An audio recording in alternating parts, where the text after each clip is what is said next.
Hello friend, Hariom. कैसे हैं आप लोग? आई होप आप लोग अच्छे होंगे, स्वस्थ मस्त होंगे। मैं भी बहुत अच्छी हूँ फ्रेंड। गीता में श्री कृष्ण भगवान ने अर्जुन को ज्ञान दिया और बोले, जिस व्यक्ति का विश्वास अपने प्रभु पर निरंतर बना रहता है, ईश्वर भी उस व्यक्ति का विश्वास टूटने नहीं देते।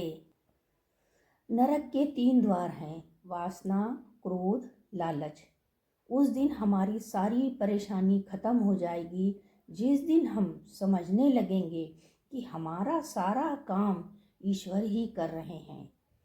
जो मनुष्य अपनी निंदा सुन लेता है, एक दिन पूरे विश्व में उसकी जय जयकार होती है, चमत्कार होते हैं और उसका जीवन बदल जाता है।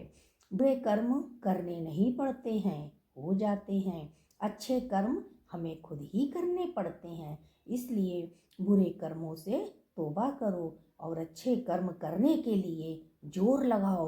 एड़ी से चोटी का जोर लगाओ कि हमसे बुरे कर्म हो ना। इसलिए अपने मन को शांत रखो, सब ठीक हो जाएगा, सब ठीक हो जाएगा। बस यही बोलते जाओ और एक दिन सब ठीक हो जाएगा। कर्म के बिना फल की अभिलाषा करना सबसे बड़ी मूर्खता है। मुश्किल वक्त हमारे लिए आईने की तरह होता है, जो हमारी क्षमताओं का सही आभास कराता है। जब तक मनुष्य खुद नहीं समझेगा, खुद नहीं जानेगा, तब तक उसका उद्धार कभी नहीं होगा। भगवान तो आपको ज्ञान बताएंगे और आपको आत्मज्ञान की तलवार से हृदय के अज्ञान को, संदेह को अलग करना होगा। माना आपको ज्ञान रूपी तलवार से हृदय के अज्ञान के संदेह को दूर करना होगा। इसीलिए तो कहते हैं क्या, तेरे ज्ञान के ये ढंग प्यारे प्यारे, तेरी आंखों के इशारे प्यारे प्यारे, मुझे किसी से क्या लेना, क्या लेना। हमें तो केवल काम ईश्वर से है। जगत रूठे तो रूठन दो। केवल अपने हृदय को समझाओ कि हमसे कभी भविष्य में कोई गलत कर्म हो ही ना। जल्दबाजी में किया गया काम, जल्दबाजी में लिया गया विश्वास, मेहनत के बिना परिणाम हरदम धोखा ही देता है। जैसे तेल समाप्त होने पर दीपक बुझ जाता है, उसी प्रकार कर्म के क्षीण हो जाने पर भाग्य भी नष्ट हो जाता है। अगर आपके अच्छे कर्म खत्म हो गए, उसके बाद आपका भाग्य भी आपसे रूठ जाता है। तो इसलिए कभी भी ऐसे कर्म ना करो, ऐसे बीज ना बो कि उसमें कांटे वाले फल हों। समय बहरा है, उसने किसी की ना सुनी है और ना सुनेगा, परंतु वो अंधा नहीं है, उसने सब कुछ देखा है। आपने कब क्या कहाँ किया है। एक गुरुजी थे, अपने शिष्यों को ज्ञान देते थे। उनमें 2 शिष्य उनके बहुत अच्छे थे। उन्होंने 2 शिष्यों को 2 कबूतर दिए। बोले, जाओ कबूतर को ले जाओ, जहाँ पर भगवान ना हो वहीं पर से इनको काट कर लाओ। दोनों अपने अपने कबूतर लेके चले गए। दूसरा एक अंधेरी कोठरी में गया, देखा कोई नहीं देख रहा है, कबूतर काट के ले आया। दूसरा गया, हर जगह भटका, लेकिन उसको लगा सब जगह भगवान है। वो कबूतर वैसे ही लाके उस गुरुजी को दे दिया। गुरुजी ने कहा, क्यों, ये तुम तो ऐसे ही लाए? बोले, गुरुजी मुझे तो हर जगह भगवान दिखे, इसलिए मैं इनको नहीं काट पाया। और दूसरे वाले को भगवान नहीं दिखे। तो देखिए, मनुष्य भांति भांति का है।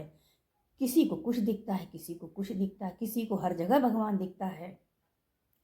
झांकी जर्रे जर्रे में झांकी भगवान की, किसी सूझ वाली आँख ने पहचान ली। कोई सूझ वाला होता है, वही भगवान को पहचान लेता है कि भगवान तो हर जगह है। व्यर्थ की चिंता और भय दोनों ऐसे रोग हैं जो आत्मा की शांति को छिन्न भिन्न करके रख देते हैं। गीता में लिखा है, काजल से काला क्या है? कलंक। आकाश से ऊंचा क्या है? पिता। पृथ्वी से भारी क्या है? माता। मनुष्य की आत्मा कौन है? पुत्र। सुखी कौन है? जो ऋणी ना हो। जगत को किस वस्तु ने ढक रखा है? अज्ञान ने। श्री कृष्ण भगवान कहते हैं, जीवन में यदि खुश रहना है तो अधिक से अधिक पाने की चाह छोड़ो। जो चीजें आपकी हैं, आपके पास हैं, उस पर ध्यान दो, और जो चीज नहीं है उस पर ध्यान मत दो, क्योंकि जो तुम्हारे पास नहीं है वो आपकी कभी नहीं हो सकती। जब समय आएगा, आपको जरूरत होगी, भगवान खुद ला के देंगे। समय कभी नहीं रुकता। श्री कृष्ण भगवान कहते हैं, समय कभी नहीं रुकता। यदि आज बुरा चल रहा है तो कल अच्छा भी चलेगा। आप केवल निस्वार्थ भाव से कर्म करिए, वही आपके हाथ में है, बाकी आपके हाथ में कुछ भी नहीं है। हमारे साथ कब कौन से पल में क्या होगा ये कोई नहीं जानता, ये केवल एक परमात्मा ही जानते हैं क्या होगा। इसलिए हर वक्त भगवान का नाम लेते रहिए। हरि ओम कहिए, नहीं लग दे कोई रुपये, हरि ओम कहिए। केवल भगवान का नाम लेते रहिए, उसमें कोई पैसा नहीं लगता। इतना ना करें कि बुराइयां छिप जाएं, धरणा इतनी ना करें कि अच्छाइयां दिखे ही ना। हमारे भविष्य का आधार लोभ, गुस्सा, काम, क्रोध, लोभ, मोह, गुस्सा, लालच ऐसी बुराई हैं कि परमात्मा से दूर कर देती हैं। एक बार श्री कृष्ण भगवान खाना खा रहे थे, अचानक वो उठ के चल दिए। रुक्मणी ने कहा, नाथ आप जा रहे हैं, आपने तो खाना खाया ही नहीं, हाथ भी नहीं लगाया। उन्होंने कहा, भी मैं आता हूँ। जैसे ही वो दरवाजे तक गए, फिर रुक गए, फिर वापस आ गए। पूछा, आप गए और फिर आ गए, हमको समझ में नहीं आया। उन्होंने कहा, मेरा एक भक्त था, लोग उसको मार रहे थे कंकड़ फेंक फेंक कर। थोड़ी देर बाद उसने भी उठा लिया। जब उसने अपने हाथ से पत्थर उठा लिया तो मैं क्या करूं जाके, उसने अपना भार खुद ले लिया। भगवान की लीला हम समझ नहीं पाते, इसलिए लीलाधारी की लीला में ना जाना, संगत सारी चली आना। लीलाधारी की लीला में ना जाना, संगत सारी चली आना। मनुष्य के कर्म चाहे अच्छे हो या बुरे, वो नए जन्म की ओर ले जाते हैं। इसलिए कर्म करने से पहले लाख बार सोचना, ये कर्म करने से हमारे कितने सारे कर्म और पैदा हो जाएंगे। एक बीज से जब इतना बड़ा पेड़ हो जाता है, इतने सारे फल लग जाते हैं, तो सोचिए कर्म से क्या होगा। हमारा दिमाग ही हमारे लिए सब कुछ है। इसलिए अनमोल तेरा जीवन यूं ही गंवा रहा है, किस ओर तेरी मंजिल किस ओर जा रहा है। हमारी मंजिल है परमात्मा के चरणों में बैठना, उनकी याद करना, उनका ध्यान करना।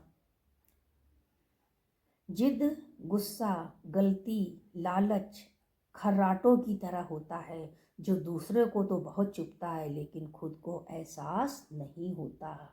सिर्फ रंग रूप और संपत्ति देखकर मित्रता करते हैं, वो केवल भोगी और स्वार्थी होते हैं।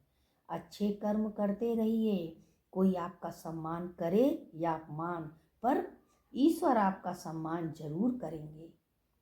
बहुत ज़्यादा परेशान ना हो, तुम धरती पर मेहमान हो, मालिक नहीं। हीरा परखने वाले से पीड़ा परखने वाला व्यक्ति ज़्यादा महत्वपूर्ण है। इसलिए हमारी पीड़ा केवल हमारे भगवान ही हरेंगे। इसलिए पीड़ा अपने परमात्मा को बताओ, संसार को नहीं। संसार हंसेगा। आपकी पीड़ा समझी नहीं तो उस व्यक्ति ने आपसे कभी प्रेम किया ही नहीं, क्योंकि ये मोहब्बत की बात है उधो, बंदगी तेरे बस की नहीं है। यहाँ दिल दे के होते हैं सौदे, आंसू की इतनी सस्ती नहीं है। आस की इतनी सस्ती नहीं है। बस थोड़ा सब्र करो और करो, थोड़ा और करो। जो होता है अच्छे के लिए होता है। तुम बस अपने से मत हारना, फिर कोई दूसरा तुम्हें कभी हरा ही नहीं सकता। जिस व्यक्ति का विश्वास अपने प्रभु पर निरंतर बना रहता है, भगवान भी उस व्यक्ति का विश्वास टूटने नहीं देते हैं। मैं मोटिवेशनल स्टार सभी फ्रेंड को हरिओम करती हूँ। आपको ये ब्लॉग कैसा लगा? अगर अच्छा लगा हो तो लाइक कमेंट सब्सक्राइब करिएगा, नहीं तो हरिओम। मिलती हूँ नेक्स्ट ब्लॉग वीडियो में।